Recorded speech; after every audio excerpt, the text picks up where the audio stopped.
สบายดีและสวัสดีพ่อแม่พี่น้องทางฝั่งลาวฝั่งไทยและทางต่างประเทศเด้อสบายดี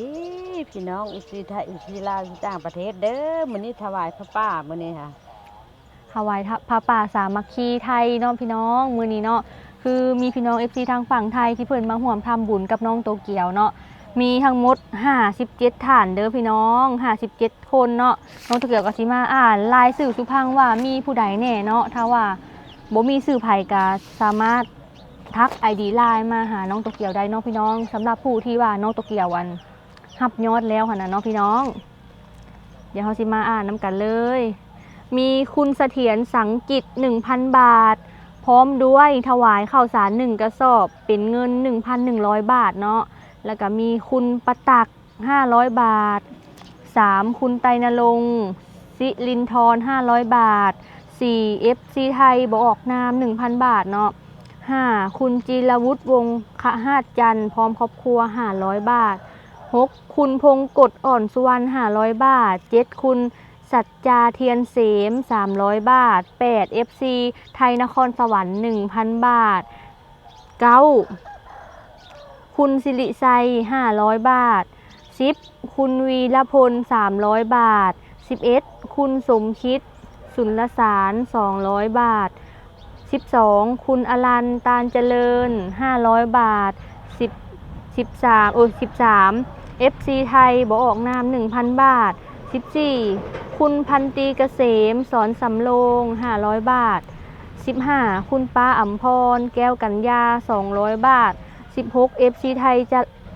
ไทยสระบุรี 1,000 บาท17คุณเฉลิมซักแก้วคำลา 1,000 บาท18คุณปิยนัท300 บาท19คุณจุลพงษ์อมละวง500 บาทอุทิศบุญให้คุณพ่อเอียดอมละวงคุณแม่ยุพินอมละวงผู้ล่วงลับ20พระสอนไซ1,000 บาท21คุณสกาด500 บาท22คุณพศวัตรเพชรก้อน 1,000 บาท23คุณครูอัศราวงศ์สิรินพคุณ500 บาท24 FC ไทยบอกออกนาม 2,000 บาทพี่น้อง25คุณประภาสสุดแน่น 1,000 บาท26คุณเดชแทนสา500 บาท27คุณวินยิ้มยวน500 บาท28คุณทศพลรัตดากรม 1,000 บาท29คุณ FC ไทยบอกออกนามสันกำแพงเชียงใหม่ 2,000 บาท30คุณดิษฐวัฒน์500 บาท31คุณธราทิพย์99 บาทคุณอมรฤทธิ์สลิธร500 บาทคุณขยันมาทอมอุตาลดิษฐ์500 บาทคุณพระสิทธิ์สะออน 2,000 บาทคุณสมบูรณ์พื้นบน500 บาทคุณเบนเทน500 บาทคุณซีบ500 บาท38 FC ไทยบอกนาม 2,000 บาท39คุณสราวุธพลซา500 บาท40คุณ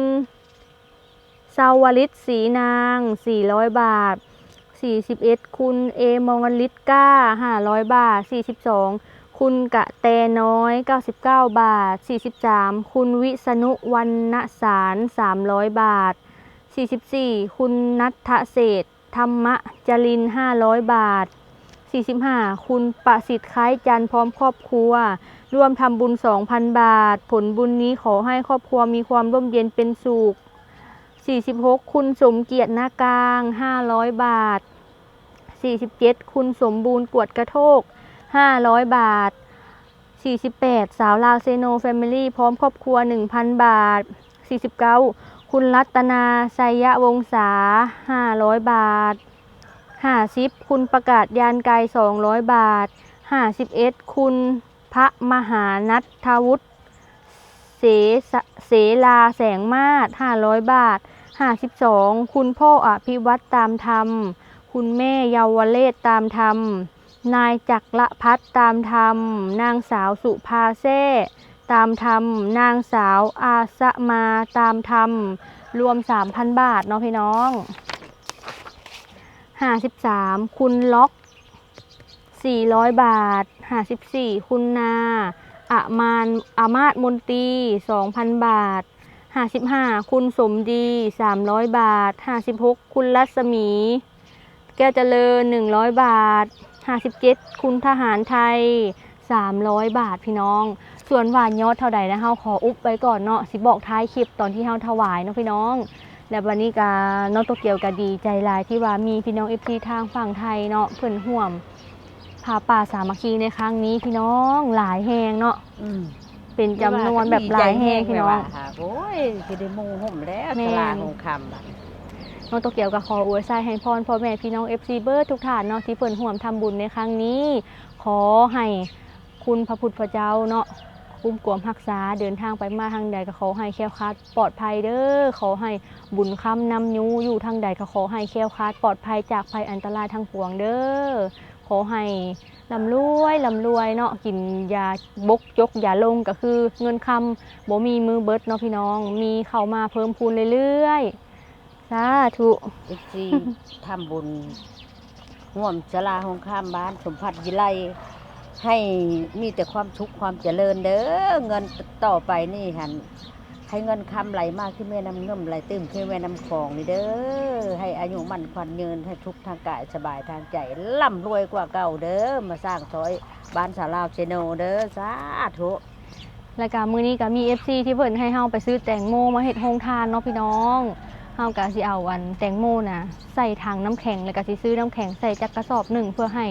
แตงโมเฮาน่ะมันเย็นชุ่มฉ่ำเพราะว่าอากาศมันร้อนแห้งตอนเที่ยงเนาะพี่น้องไปโนโตเกียวก็สิเอาอันแตงโมใส่ถังเลยเดี๋ยวพี่น้องโนโตเกียวสิขนแตงโมใส่ถังแบบนี้เลย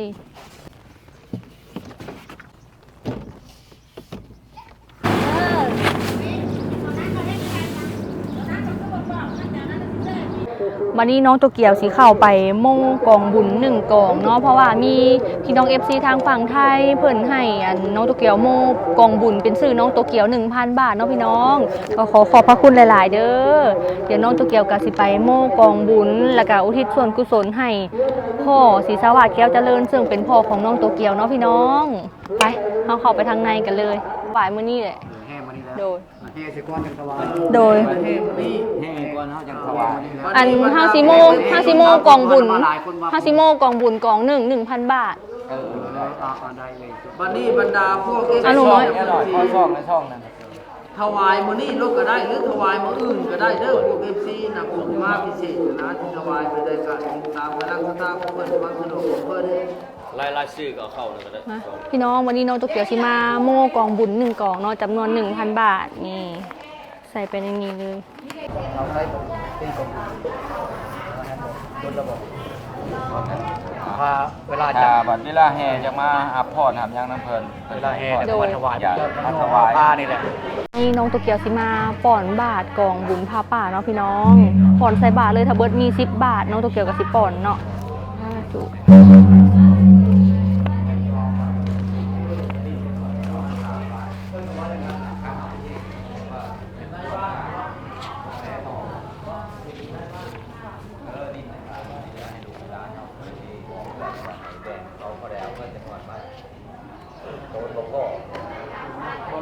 ก่อนสิแจกแตงโมเฮ็ดโรงทานเนาะเฮาก็สิเอาแตงโมนี่ไปเคนให้ทางวัดก่อนเนาะพี่น้องแล้วก็ให้เพิ่นอันทางแม่ครัวเพิ่นเนาะ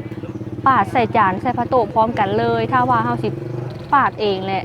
ยานแบบว่ามันบ่พอพระโต๊ะเนาะให้เพิ่นไปจัดใส่กับพระข้าวเลยไปเคนให้เพิ่นให้พร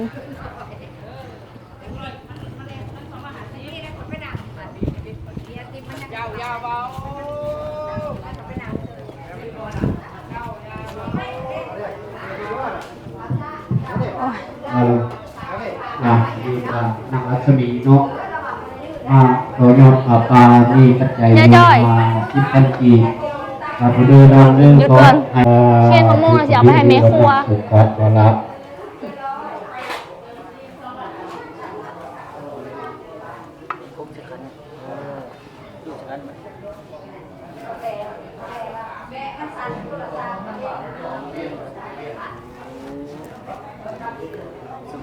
กาโตภวะอภิวาทนาสีลิสนิจังวุฒาปัจจายโนจัตตารโอธรรมาวันตังติอายุวโนสุขังภาลังมัสสุขโมทุกการสัจจายุมินีเด้อ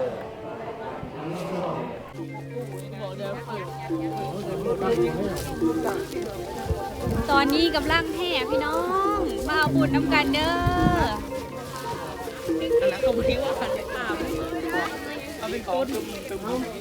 คนกะประมาณนี้เลยพ่อแม่พี่น้อง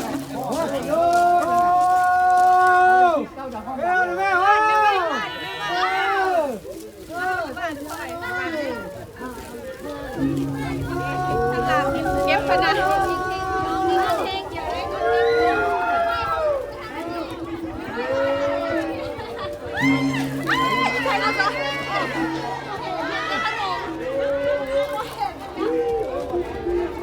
พี่น้องจะรู้พามาแห่หรือพามาเก็บเงินเด้งให้เดียวได้ส่งใหม่ได้ส่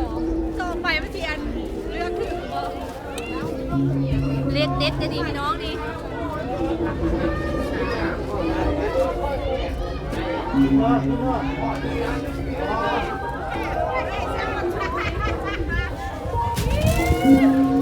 อ้าวเห็นคนเดี๋ยวนี่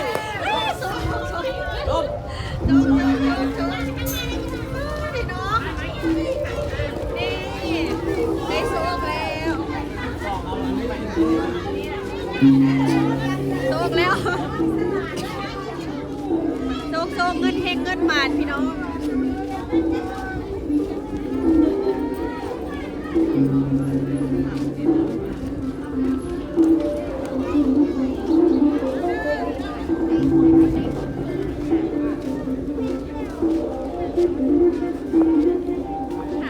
ชาวบ้านกำลังพากันเก็บเงินโชคเงินเฮงอยู่ก็เลยมาซะ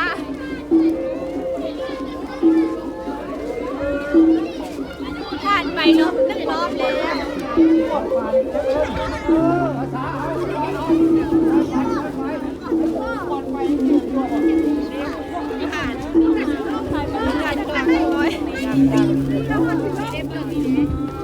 ระวังอันนี้ทั้งปิวอยู่ได้นี่พี่น้องเลยนี่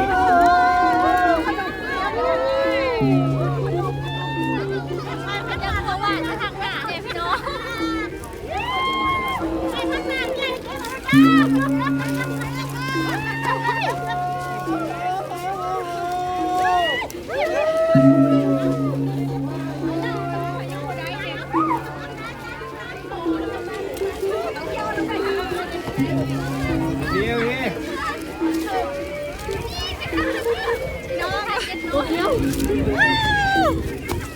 พี่น้อง4 ใบผม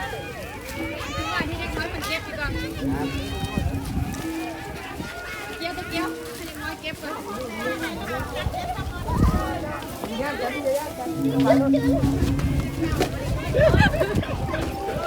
500พี่น้อง500นี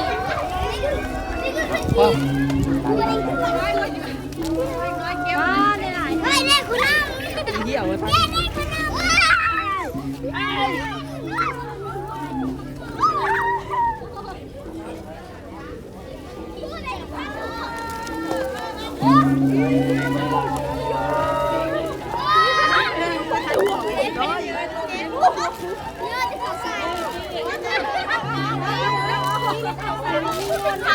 เข่าเจ็บๆมาเลย2 รอบเขาสิเนี่ยประมาณ3 พร้อมแล้วพี่น้องตอนนี้ได้2 พร้อมนั่นแหละกันเอาไปเด้อเงินกันลูกเอ้ยแม่แรงก่อน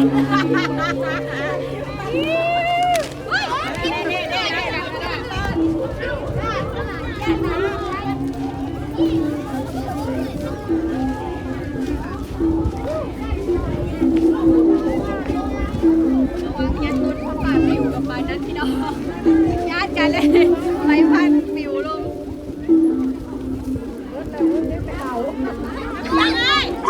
เอาไปอันพันไปน้ำน้อยมาจะพูดเป็นเกียรติเกี่ยวกับได้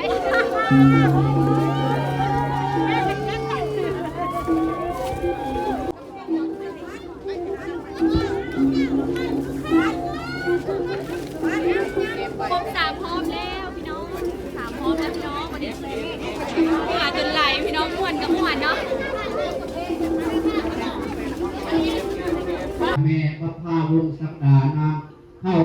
แก่ร่วมสัปดาห์นั่งอ้อร่วมสัปดาห์อัตให้เอาเลยเด้อสาธุนักต้องอินนำมนต์ในประเทศไทยขอคำเอ๋ยแม่หวาลีท่านสุภาและเอาแอน้อยคุณสีงาขอตุมาตุหับจับเอาโดยยืนสาธุทานทองลาแก้วเมฆขอทิพย์ให้ดุภะคะวะโตอะระหะโตสัมมาสัมพุทธัสสะสาธุสาธุอัสสวะปัสสวะนิสสวะพระสูตรพระวินัยพระอภิธรรมาในจิตพระคัมภีร์ผู้รักษาธาตุน้ำลมไฟหายใจเข้าออกแห่งภูมิขาทั้งหลายภูมิขาทั้งหลายจริงได้มีปัจจัยทานพร้อมด้วยอ้ายและน้องลูกและหลานญาติและมิตรได้พร้อมเพียงหน้ากันสร้างผ่าปลา108ขึ้น1กองผู้พิพนมวิญญาณของคุณพ่อคุณแม่บิดามารดาเจ้าที่เจ้าฐานเจ้ากรรมนายเวรมเหสักลักคุณเจ้าบ้านเจ้าเมืองจุมุขโมทนาสาธุการน้องภูมิขาทั้งหลายภูมิขาทั้งหลายมีของทานเพียงเล็กน้อย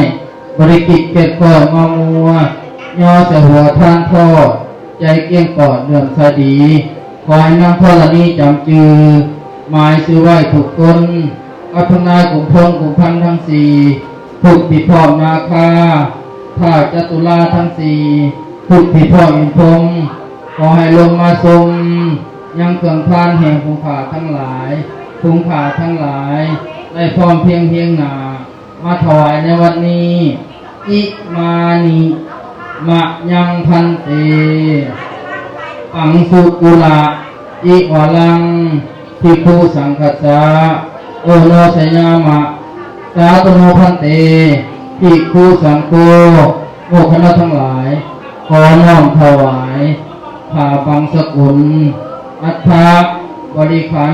8ทั้งหลายเหล่านี้แก่พระสงฆ์ขอพระสงฆ์จงรับแล้วจงอนุโมทนาส่วนบุญส่วนกุศลให้ฮอดให้ถึงผู้ที่ผู้ขาได้อายมาขังเชิงนั้นแล้วส่วนหักว่าดวงวิญญาณผู้ขาที่จะถวายให้ได้ตกทุกข์ขอให้พ้นจากทุกข์ถ้าถึงสุขแล้วขอซึ่งยิ่งขึ้นไปตราบต่อเท่าไม่หายบาปหายกรรมทั้งสองกรรมสองทายก็ตุกตนก็ขาเถินสาธุสาธุสาธุอนุโมทามิสาธุ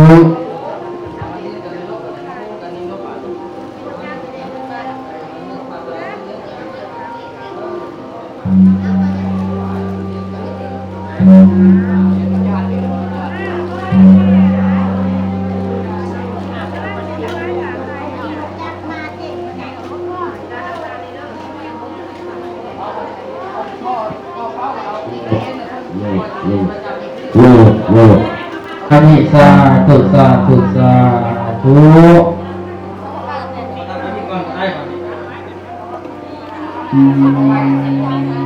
อันนี้หมดไม่ให้พอจะเลิกนะเลิกจากสีขาวสุดไม่อันพอเป้าคนนั้นเจ้ากรรมการทั้งผู้ทำมาต่อยอดเจ้าข่าวทั้งนั้นกรรมการทั้งนั้นเที่ยวครับพรเด้อคนงานโยมเนาะเอาจากท่าละทั้งหลายแล้วคนงานโยมเนาะดูมาทำบุญกันมาเลยเนาะเที่ยวเด้อสัพพโยคาวินิโกโตสัพพสันตาปวาสิโตสัพพเวรมติการโตนิพุโตจาตุวังภวังสัพพิติโยวิวาสันตุสัพพโลกโควินาศตุมาเต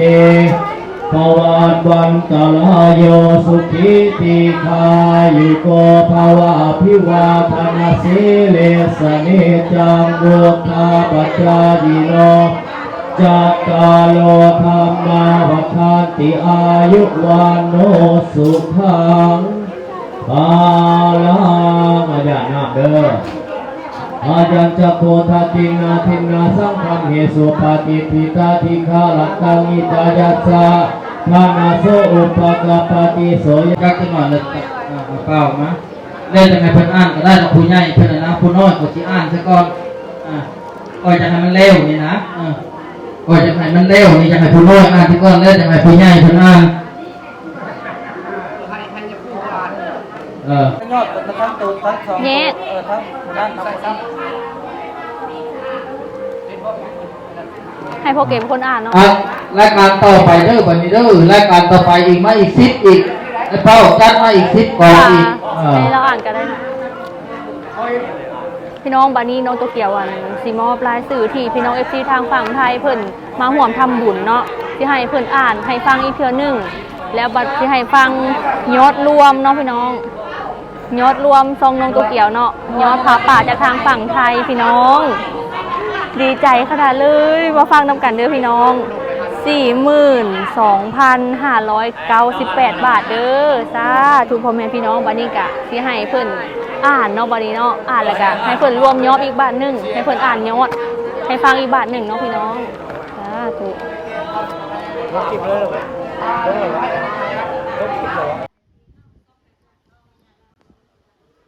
สาวเราเป็นเฟมิลี่เนาะสาวเราซีโนเฟมิลี่เนาะหรือว่า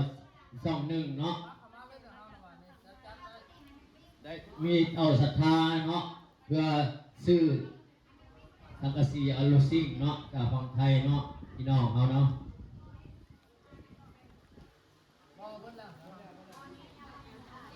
คุณเสถียรสั่งกิจ 1,000 บาทและถวายข้าวสาร1 กระสอบเป็นจำนวนเงิน 1,100 บาทเนาะ2คุณประตัก500 บาทคุณไก่นรงค์สิรินทร500 บาท FC ไทยก็ออกนาม 1,000 บาทคุณจิรวุฒิวงศ์ขะหาดจันทร์พรครอบครัว500 บาทคุณมงกฎอ่อนสุวรรณ500 บาทคุณสัจจาเยียนเสม300 บาท FC ไทยนครสวรรค์ 1,000 บาทคุณศิริไซ500 บาทคุณวีรพล300 บาทคุณสมคิดสุรศาสตร์200 บาทคุณอรันต์ตานเจริญ500 บาท FC ไทยบ่ออกนาม 1,000 บาทคุณพันตีเกษมสอนสำโรง500 บาทคุณป้าอำพรแก้วกัญญา200 บาท FC ไทยสระบุรี 1,000 บาทคุณเฉลิมทรัพย์แก้วคำลา 1,000 บาทคุณปียนัท300 บาท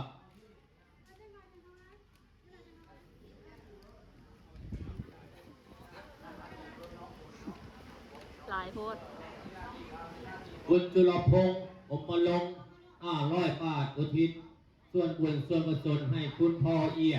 อมมาลงอมละวงคุณแม่ยุพินอมละวงผู้ที่ลงรับไปแล้วสาวพระสอนไซ 1,000 บาทสาวเอ็ดคุณสกา500 บาทสาวสองคุณพศวัตรเพชรแก้ว100 บาทสาวสามคุณครูอัศราวงศิรินพคุณ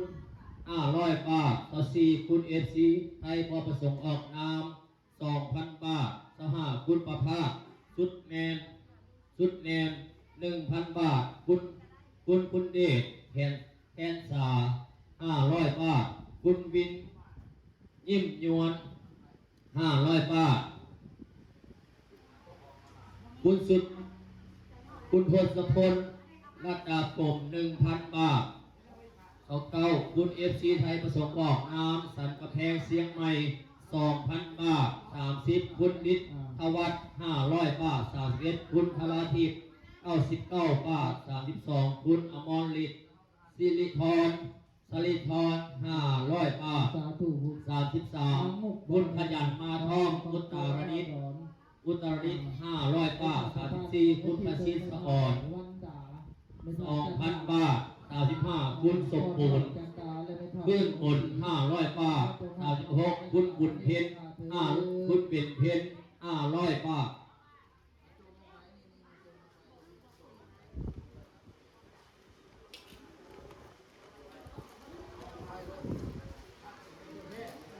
37คุณซี500 บาท38ไทย FC ไทยบ่มส่งออกน้ำ 2,000 บาท39คุณสลาวุฒิพลซา500 บาท40คุณสวริตสีนาง400 บาท41คุณเอมอนลิก้า500 บาท42คุณกระแตน้อย99 บาท43คุณวิษณุวัฒนศาสตร์300 บาท14คุณอาทเศษธรรมะจริน500 บาท45คุณประสิทธิ์ค่ายจันทร์พร้อมด้วยกับครัวพร้อมทับบุญ 2,000 บาทผลบุญนี้ขอให้ครอบครัวมีความร่มเย็นเป็นสุขไปเถิดสาธุ46คุณสมเกียรติหน้ากลาง500 บาท47คุณสมบูรณ์กวดกระโทก500 บาท48สาวลาเซโนเฟเบอรี่ครอบครัว 1,000 บาทสาธุ49คุณรัตนาไซยะวงศา500 บาท50คุณประกาศยานไก่200 บาท51คุณพระมหามัทวุฒิเสลาแสงมาก500 บาท52คุณพ่ออภิวัตตามธรรมคุณเมย์เยาวเลศตามธรรมนางจับรพัฒตามธรรมนางสาวสุภาเสตามธรรมนางสาวอาสมาตามธรรมรวมจำนวนเงินเป็น 3,000 บาท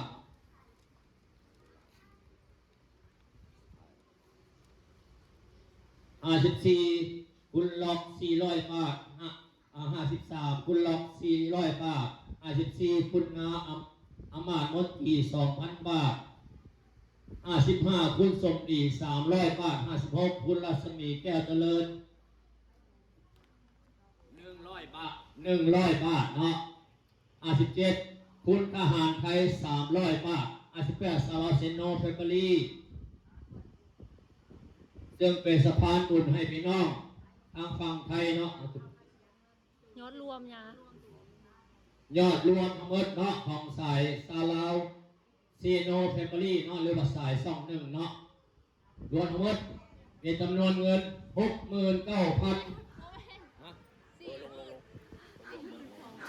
40,000เอาขอโทษขอให้หลาย42,600 บาทเนาะ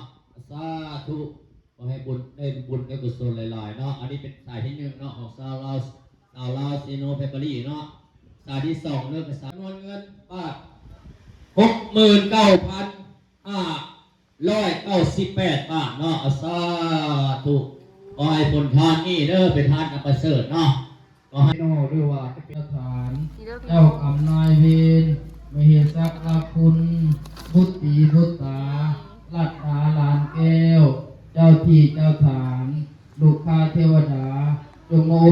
ทนาที่ผู้กาได้อ่านมาขามเทิงนั้นได้ทุกขอให้พ้นจากทุกข์ พี่น้องที่ FC ที่เพิ่นให้เฮามาเห็นโฮงทานแตงโมมื้อนี้เนาะเพิ่นมีชื่อว่าพี่พระสิทธิ์สะออนเนาะเอาตัวเกี่ยวกับสิมาปาดแตงโมเย็นๆเลยคือมีอันนั้นเนาะเดี๋ยวเสร็จก่อนปาดหัวเพิ่นก่อนเพราะว่าเสร็จมีดพี่น้อง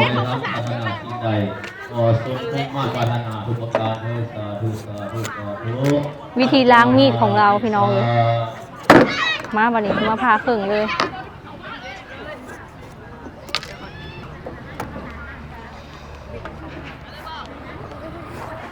มาดูว่า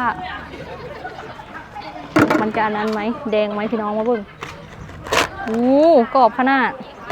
หวานได้สำนี้ค่ะพอดีกินเนาะเนาะสำนี้เนาะ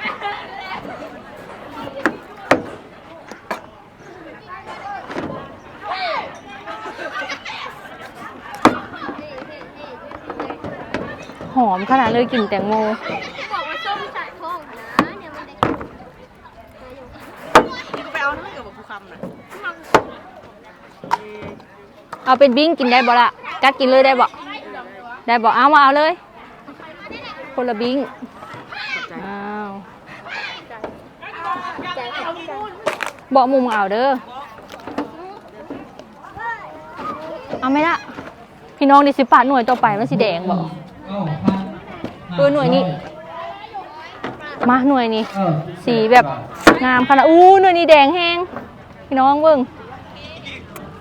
แดงขนาดเลยหน่วยนี้หวานอยู่บ่ละหวานบ่หน่วยนี้แห้งหวานเด้อมาเอาหน่วยนี้เด้อกินเบิร์ดแล้วมาเอาอีกนี่ป้านี่หน่วยนี้แห้งหวานพี่น้องแห้งแดงแห้งพี่น้องสิเกี่ยวน้องตะเกียวสิปาดเป็นบิ้งบางๆแล้วเนาะมันจะกินง่ายเนาะแบบนี้นะลาบอกหมูมามังโมมากินแล้วมังโมอันนี้ละนี่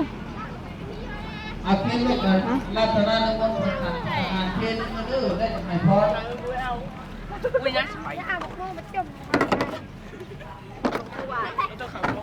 แบบหนึ่งเด้อปาดก่อนแบบหนึ่งเอาบิ้งหนาหลายพะยันเขาเจ้ากินเงี้ยเอามาเอาลูกมาเลยละมาเอาไว้ใจเด้อไม่เอาลูกตะกี้ต่อยังน้อยเพิ่นปาดขายบิ้งละ1,000 กีบพี่น้องแต่เฮานะ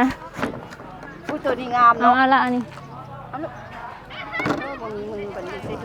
มาแม่อัน10 บาทอันใส่นี้ให้ด้วย10 บาทใส่นี้ให้พี่น้องเอาให้คนตีดอกไม้หน่อยหนึ่งสุดพุดเอาไปเป็นหวานเลยพี่น้องเลยมันจะอิ่มเนาะหวานแห้งเด็กอิ่มนะบ่เด็กมาเอาอีกเด้อไปแล้วเคนแล้วอยู่วัดแล้วเฮาเคนขึ้นวัดแล้วเนาะพี่น้องโบแดงแต่ว่าอันนี้ค่ะแซ่บมา10 บาทให้เอาหน่วยตัวแดงนี่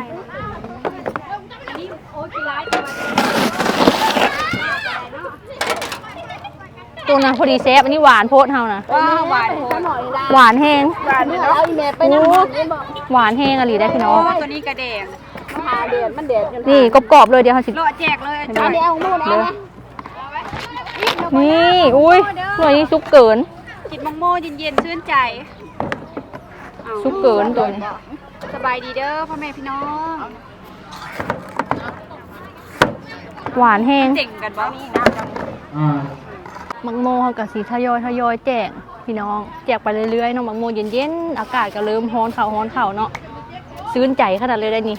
กินแตงโมนี่ปาดใส่ถุงแบบนี้เลยพี่น้องที่เขาปาดเป็นบิ้งแบบเมื่อกี้นี่ค่ะคือแบบว่าปาดบ่ทันเนาะเด็กน้อยเพิ่นจะกินไวขนาดก็เลยแบบเอาไปคนละบิ้งเลยนี่ปาดใส่แบบนี้เลย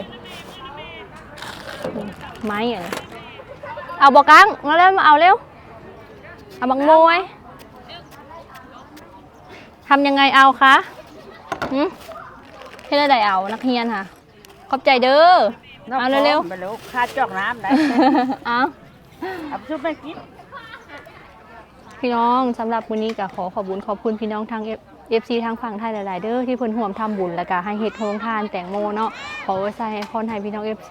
หุ่งเฮืองก้าวหน้านาทีเวียกงานเด้อขอให้เดินทางแคล้วคลาดปลอดภัยไปมาทางใดก็มีแต่คนหักคนแพงคนเมตตาเนาะพ่อแม่พี่น้องสำหรับคลิปนี้แล้วก็ยอดทำบุญในมื้อนี้เนาะพี่น้องสำหรับซองน้องโตเกียวเนาะ42,598 บาทเด้อแต่น้องโตเกียวก็ตื่มให้2 บาทเนาะพี่น้องการู้สึกแบบว่าปลื้มปิติหลายๆนำพี่น้องทางฝั่งไทยที่เพิ่นแบบว่าห่วมทำบุญหลายเนาะพี่น้องทางวัดทางครูบาน้อยเพิ่นก็ดีใจแห้งเนาะที่ว่ามีศรัทธาหลายพี่น้อง